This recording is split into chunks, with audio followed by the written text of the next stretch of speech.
Hello, I'm Mark Freudenberger. I'm from Tetra Tech ARD in Burlington, Vermont. It's a pleasure today to be with you on this course focusing on the very fascinating and complex issue of resource tenure, climate change, and environment. We'll be on an adventure today. We'll be on an adventure exploring the impacts, the causes, and the responses to a very complex, poorly understood issue of the interplay between climate change and resource tenure. But first of all, I'd like to give you a little bit of my background. I grew up in southern Africa in the country of Congo or Zaire when I was a kid, lived there for 10 years, and grew up in an area that was very pristine at that time, where the impacts of climate change, of course, were not even imagined at the time. But then after graduating from college, I joined Peace Corps and worked in Togo and later on for master's and doctoral studies at UCLA. I lived in Senegal for 7 years, where this issue of desertification and the changing environment was a focus of my research. Afterwards, I had the opportunity to work with the World Wildlife Fund for a number of years and ended up finally for 11 consecutive years in Madagascar.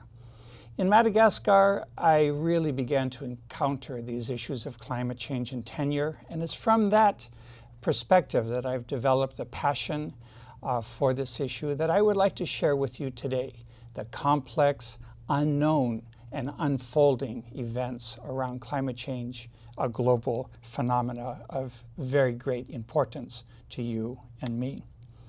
So what will we do in this module today? We're going to try to define and be able to explain how land tenure and resource rights relate to efforts to mitigate and adapt systems and livelihoods to climate change. Our second objective will be how to understand the subsequent readings that have been assigned by me and others and be able to assess the suitability of the introduced land tenure and property rights and climate change adaptation issues into programmatic activities that each one of you can carry out in the countries where you are and will work in the future. And thirdly, we'll be discussing with and identifying for our implementing partners that each of us work with how land tenure and property rights issues may be integrated into discussions around vulnerabilities around climate change, and we'll be looking at how to promote climate change adaptation and mitigation within USAID and other U.S. government programs. The outline for this module follows 4 major steps.